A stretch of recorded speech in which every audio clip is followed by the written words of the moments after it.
Relio Water, c'est une société qui a mis au point un système qui permet de produire de l'eau potable à partir du soleil et de la mer sans consommer d'énergie fossile et sans utiliser de filtres. Donc c'est le premier système 100% autonome qui est capable de s'adapter aux besoins, quelles que soient les conditions. Ça peut produire de l'eau potable grâce à la mer, mais à tout type d'eau, de l'eau de rivière, de l'eau de forage.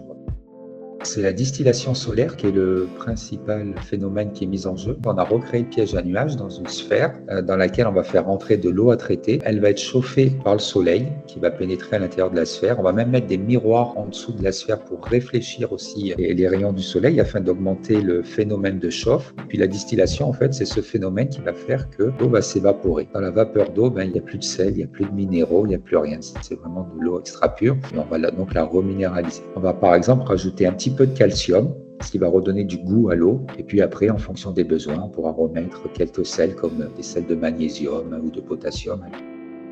On fabrique vraiment de l'eau potable. Là, les projets qu'on a en 2025, c'est même d'y adjoindre à nos installations un système de mise en bouteille. Un des points forts du système, c'est qu'il nécessite très peu de maintenance. On a énormément travaillé aussi sur cet aspect-là. Il s'auto-nettoie. On a de la vapeur à l'intérieur, donc c'est que la vapeur, ça nettoie les parois. On n'a pas de filtre, donc on n'est pas obligé de venir ouvrir une cartouche et changer quelque chose. Il n'y a pas de prise de courant, donc on n'est pas obligé d'avoir un générateur et de l'entretenir. Et les matériaux eux-mêmes, ils ont été sourcés pour avoir une durée de vie de 30 ans. Comme dans tout système, il y a toujours des limites. Aujourd'hui, c'est difficile de documenter et de donner des chiffres, mais on a un projet européen en cours avec deux pays, la France et la Roumanie, pour voir comment pourrait se comporter un ensemble de systèmes de filtration qui intègrent aussi Helio pour traiter des eaux contenant du cyanure et de l'arsenic. Donc on va tester Helio dans des cas d'eau ultra polluée, ultra dangereuse. Donc on aura les réponses dans quelques mois.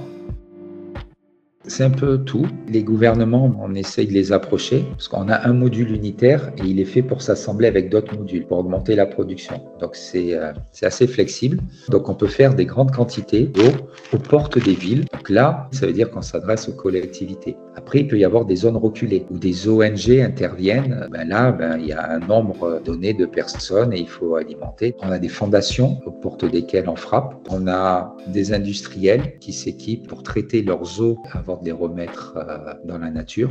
On a un large panel d'applications possibles. Le marché de l'eau, je crois que c'est le plus grand marché au monde. C'est un marché d'un produit qui n'a pas d'éléments de substitution. Donc je pense, pour vous répondre, qu'il y a de la place pour tout le monde. Et qu'aujourd'hui, malheureusement, sur la planète, il n'y a pas assez de concurrents d'Helio. Parce que sinon, on ne parlerait pas de crise de l'eau. On essaie au moins de faire quelque chose et de montrer que voilà, il existe un bout de la solution, mais il en faut d'autres. Et j'espère que ça va encourager les générations futures à penser à des améliorations peut-être d'Helio ou à des systèmes complémentaires. Nous, aujourd'hui, on travaille sur la réduction du coût de la fabrication. On a réussi, là, ces derniers mois, à diviser par 3 le coût de production. Helio, d'abord, c'est une filiale d'une société que j'ai créée avec mes associés il y a une dizaine d'années, qui est spécialisée dans l'environnement marin. On a travaillé un peu partout dans le monde et surtout dans des pays où il faisait extrêmement chaud. Il y avait la mer, il y avait du soleil et il y avait donc déjà ces ingrédients pour fabriquer cette eau. On a au départ initié un projet de recherche et développement dans l'entreprise. On a travaillé avec des universitaires, le CNRS, pour d'abord bien comprendre ce phénomène. Ensuite, on a travaillé sur des prototypes pour produire nos premiers litres d'eau, mais il y avait toujours dans cet esprit de développement une volonté de ne pas utiliser d'énergie fossile, d'électricité ou autre. On a démarré comme ça avec ce cahier des charges et puis on a mis à peu près 7 ans d'études et puis après on a testé in situ nos solutions dans différentes zones géographiques du monde et au bout de cette année, on a créé une filiale, on a fait une levée de fonds et l'objectif maintenant c'est d'industrialiser, de commercialiser partout dans le monde cette solution. Une flûte, parce qu'il y a des flûtes à eau où on fait couler de l'eau dans un roseau, ça fait du bruit. On est une équipe de 8 personnes qui est composée de techniciens, d'ingénieurs et commerciaux. Et après, on s'appuie sur un réseau de distribution qu'on est en train de constituer sur chaque continent. Sur la fabrication, on fait travailler à peu près une trentaine de personnes chez nos fabricants. Donc, globalement, on peut dire que c'est plus d'une cinquantaine de personnes aujourd'hui qui s'occupent d'Helio. C'est le roi d'Abu Dhabi qui l'a vu sur une exposition et qui a dit en anglais, ça se traduit bien, It's a piece of art. Moi, je crois que c'est un caractère. Et puis moi, ça fait plus de 10 ans que je fais de l'entreprise. Avant, j'étais employé d'une grande société française. Je dirigeais un département. Donc, j'avais déjà des repères sur la gestion d'équipe, de la partie financière. Il y avait de l'inertie décisionnelle. À un moment donné, on a envie de faire par soi-même.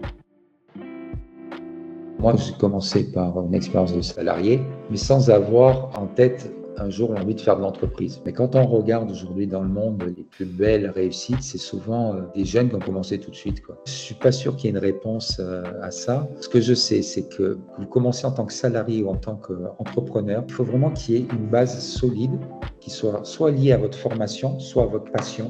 À un moment donné, l'aspect technique, il faut pas l'occulter. C'est espoir et audace, quoi. Il faut de l'audace pour se lancer là-dedans et de l'espoir parce qu'il y a de l'espoir sur Terre et que moi, je pense qu'on va y arriver, quoi.